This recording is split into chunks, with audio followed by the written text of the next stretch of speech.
Chers amis, bonjour. Je souris parce qu'en fait, je viens de dire à Thomas, tu vas avoir une surprise sur la vidéo. Alors, je vous présente un abutilon jaune. Voilà. J'ai décidé ce matin que je commençais à collectionner les abutilons. C'est un arbuste un peu gélif, c'est vrai, mais c'est de la famille des malvacées. C'est-à-dire des lavataires arbustifs, lavataires annuels, mauves, la mauve sauvage, voilà. La famille des malvacées. Je n'irai pas chercher de jeux de mots là où c'est difficile d'en trouver. Mais je fais une vidéo ce matin pour vous parler de la Grèce parce que je viens de lire certains commentaires qui sont arrivés curieusement sur ma boîte mail qui mettent en avant. Alors déjà ce matin aux infos, j'ai entendu que M. Tsipras avait fait une forme de, d'aveu d'impuissance vis-à-vis du peuple grec. Version j'ai signé ça, c'est pas idéal, j'y crois pas trop, mais j'avais pas vraiment le choix. Je pense que d'une certaine façon, il a eu parfaitement raison de faire d'une certaine façon cet aveu d'impuissance. C'est honnête de sa part. Moi, je pense que il ne faut pas voir les choses plus négatives qu'elles ne sont en réalité. Je veux dire par là que les choses ne sont pas si noires qu'on veut bien le laisser croire. C'est vrai que ça a eu pour mérite de mettre l'Europe devant ses responsabilités. Voilà. Et en ce sens, je pense que les accords qui ont été signés sont des accords qui sont pas si négatifs que ça. Alors j'ai travaillé notamment ce matin sur la réflexion qu'a fait Marine Le Pen sur le sujet, qui est d'une incompétence et d'une bêtise rarement égalée en politique. De toute façon, Marine Le Pen a un véritable problème en politique qui consiste à être absolument incapable de faire autre chose que de jouer sa seule et unique corde qui consiste à être systématiquement alarmiste, systématiquement défaitiste, systématiquement pessimiste, quel que soit le sujet qu'on aborde. Je n'ai jamais entendu Marine Le Pen dire du bien de qui que ce soit sur le plan politique. Ce qui est quand même extrêmement inquiétant, quoi. Parce que c'est pas normal, c'est vraiment inquiétant de voir ça. Parce qu'il y a des tas depuis le début que François Hollande a été élu comme président de la République, il y a quand même des tas de choses positives qui ont été faites. Je parle même pas là du côté de l'aspect Europe en quoi que ce soit, mais il y a plein de choses positives qui ont été faites avec François Hollande, dont il est absolument jamais arrivé que le Front National dise bah oui, ça c'est vrai que c'est bien, quoi. Ou ce point-là, c'est vrai que ça a progressé positivement. Et ça, c'est quand même extrêmement grave. Je veux dire, la droite est pas stupide à ce point-là, hein. Je veux dire, quand il y a quelque chose de fait, enfin moi évidemment, je reviens toujours aux soins donnés à la personne, à la protection de l'individu. Et donc parce que c'est ma nature, je suis comme ça, je fais attention aux gens, excusez-moi. Et voilà, et jamais j'ai entendu Marine Le Pen dire du bien de ça, quoi. Alors qu'il y a plein de choses qui ont été faites positives. Elle ne s'est jouée que sur la corde de la sécurité, d'entretenir la peur, d'entretenir l'inquiétude, d'entretenir la trouille, quoi. Faut vraiment... elle ne sert qu'à ça, quoi, en fait. Vraiment... Donc ce matin, je lui ai fait jouer le rôle des faroucheurs, en fait. Donc quand on met un transistor dans le haut d'un cerisier, il faudrait repasser ses interventions à la télévision, d'ailleurs, où elle a un ton toujours systématiquement très agressif. Alors pour quelle raison Marine Le Pen n'a-t-elle jamais le courage de s'inquiéter véritablement des problèmes de société? Moi, j'ai ma théorie sur le sujet. Je pense que tout simplement, elle a peur je pense qu'elle est consciente de son incompétence déjà pour commencer, et puis elle a peur tout simplement d'être confrontée à des gens qui ne pensent pas comme elle. C'est-à-dire qu'elle aboie elle aboie parce qu'elle est incompétente et elle en est consciente. Moi personnellement, alors c'est ce que j'explique dans l'article, on peut très bien me reprocher à moi de ne pas connaître à fond mes sujets, ce qui est vrai, je le reconnais. Le problème, c'est qu'on me demande toujours mon point de vue sur des thèmes qui sont extrêmement larges et extrêmement diversifiés. Donc, du coup, je ne peux pas me permettre d'approfondir énormément les sujets que j'aborde, ce qui est vrai, mais d'une certaine façon, autant il fut un temps peut-être où je l'aurais regretté, mais en fait, très rapidement, je me suis rendu compte que ça présentait un énorme avantage, c'est que j'étais beaucoup plus compétente que n'importe qui pour déceler la communication qui existe entre un secteur et un autre. Et en ce sens, je suis beaucoup plus forte que bien des spécialistes. Quand quelqu'un est spécialiste dans un secteur, généralement, comme il est très spécialiste dans un secteur, justement, il y a des tas d'aspects qu'il ne voit pas, qui sont autour de ce secteur, que moi je vais voir parce que je ne suis pas spécialiste, justement. Voilà pourquoi souvent on a besoin de mes lumières. Voilà. Et je pense que Marine Le Pen a très peur, en fait, d'être confrontée à comme beaucoup de gens d'ailleurs qui sont proches du Front National, ils ont extrêmement peur d'être confrontés à des spécialistes dans les différents secteurs concernés, parce que justement ils ne sont pas compétents. Et donc, et tout simplement, ils risquent d'être mis en défaut. Voilà. Alors, dans quel exemple, par exemple? Je vais donner des exemples concrets plutôt. Dans le domaine de l'évolution des lois relatives à la famille, par exemple. Voilà. Vous avez des tas de problèmes aujourd'hui dans les familles. La famille française est en train d'évoluer, ce qui n'est pas sans poser problème. Elle n'évolue pas depuis que François Hollande a été élu président de la République. Non, elle évolue depuis plusieurs décennies déjà. Et depuis plusieurs décennies, les politiques qui étaient au pouvoir à l'époque auraient très bien pu commencer à se pencher sur le problème, à faire appel notamment aux sociologues, à faire appel aux psychologues, à faire appel aux statistiques sur le plan juridique en ce qui concerne les divorces, par exemple, les problèmes rencontrés par exemple quand il y a des divorces et qu'il y a l'un des deux, par exemple, qui révèle son homosexualité, les répercussions que ça a sur la famille, les répercussions que ça a sur l'enfant, etc., etc. Il y a eu, parce que l'origine du mariage pour tous, par exemple, il est quand même là, à la base, c'est-à-dire qu'il y avait des enfants qui se retrouvaient dans une situation juridique extrêmement problématique, avec des beaux-parents réels et non reconnus juridiquement, ce qui a été à l'origine de la loi du mariage pour tous. Et tous ces problèmes-là, Marine Le Pen, jamais ne les a affrontés de façon frontale, pour la simple raison qu'elle se serait retrouvée face à des gens infiniment plus compétents qu'elle et qu'elle aurait été mise en défaut. Le problème, c'est que tous les problèmes de société aujourd'hui, le Front National refuse de se coltiner effectivement ce travail-là pour la simple raison qu'il serait mis en défaut. Voilà le véritable problème. Par contre, quand il s'agit d'aboyer avec les loups, il n'y a aucun problème. Ils sont toujours là. C'est-à-dire qu'ils ne savent jouer que sur la corde de la peur, ce qui est quand même extrêmement grave. Voilà.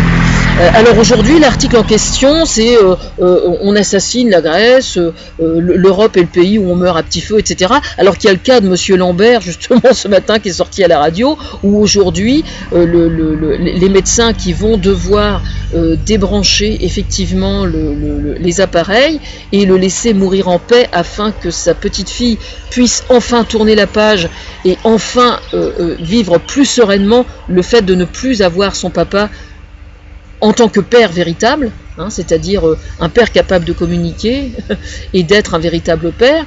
Ces problèmes-là, Marine Le Pen, mais ça lui passe 10 mètres au-dessus de la tête, hein, parce qu'en fait elle s'en fout. La seule raison pour laquelle Marine Le Pen fait de la politique, c'est quand même bien, à la base, d'occuper le poste pour gagner du pognon.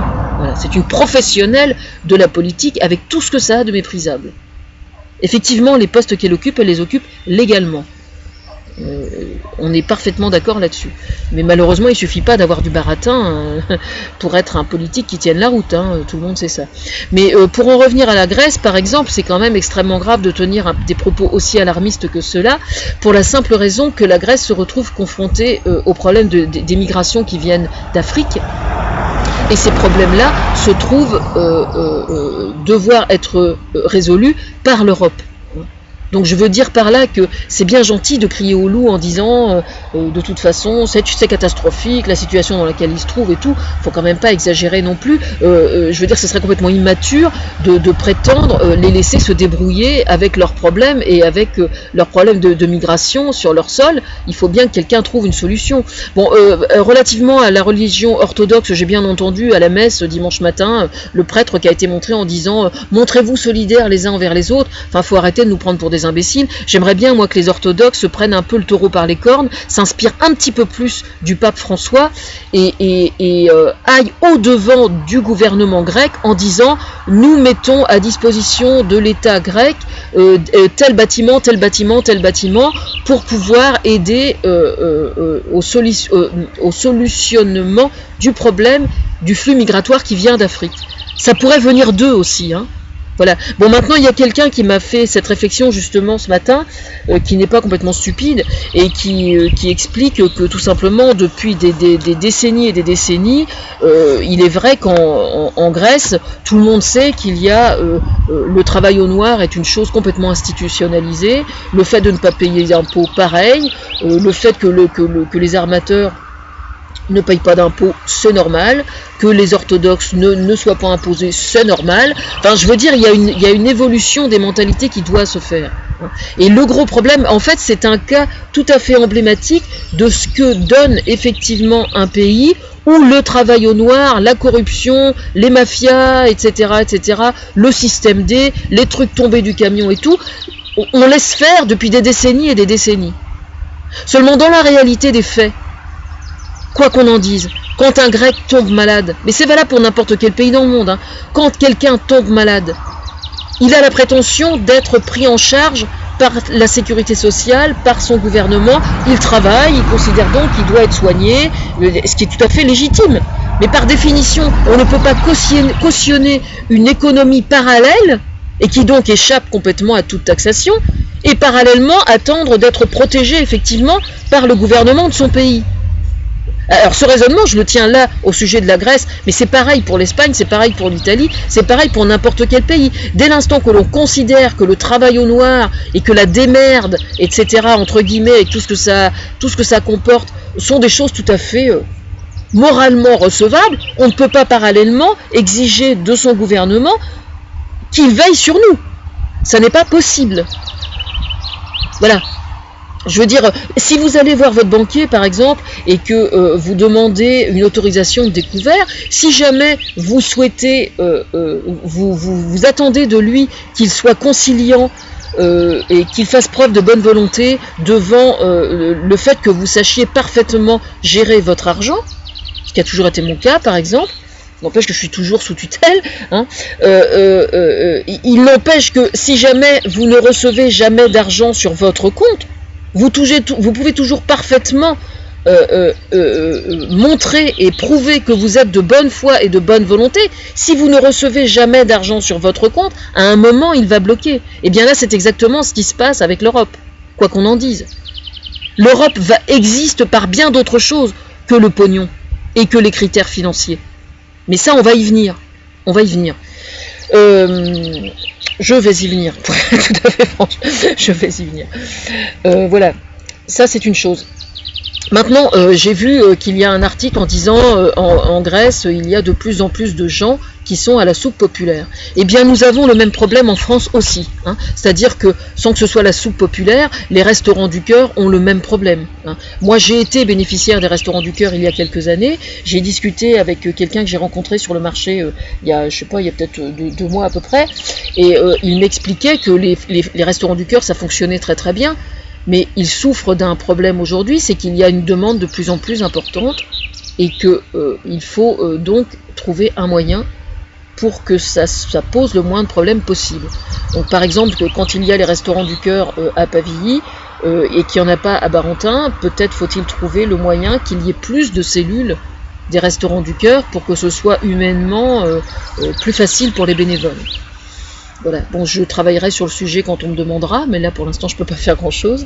Je veux dire par là que moi j'ai été bénéficiaire des restaurants du cœur. Je trouve que vivre dans un pays où les restaurants du cœur existent, c'est déjà pas mal. C'est terrible d'en arriver là, n'empêche que c'est quand même la vérité.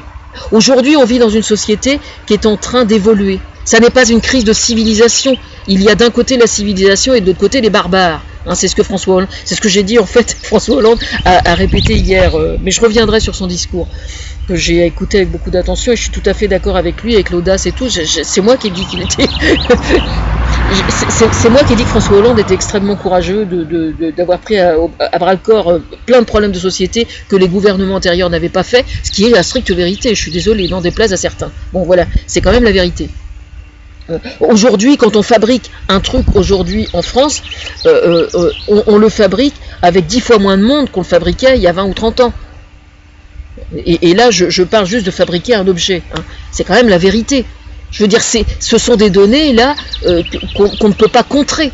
C'est comme ça. L'économie d'aujourd'hui nous est imposée avec certaines règles et on doit s'y adapter. Pour s'y adapter, il faut trouver des idées nouvelles. Il y a des économistes qui ont travaillé sur le sujet, il faut étudier de près leurs propositions et ça n'est pas une révolution, c'est une évolution. Cette évolution, elle peut parfaitement se faire pour que ce soit le moins difficile possible. Hein.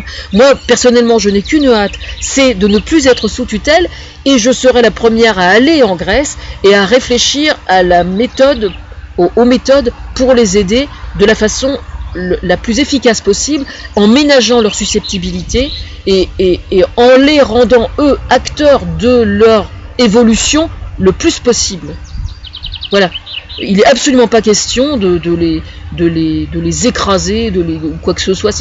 Il y a que Marine Le Pen pour être assez stupide pour utiliser un tel vocabulaire alarmiste comme ça. Ça me met vraiment très en colère d'avoir affaire à des irresponsables à ce point.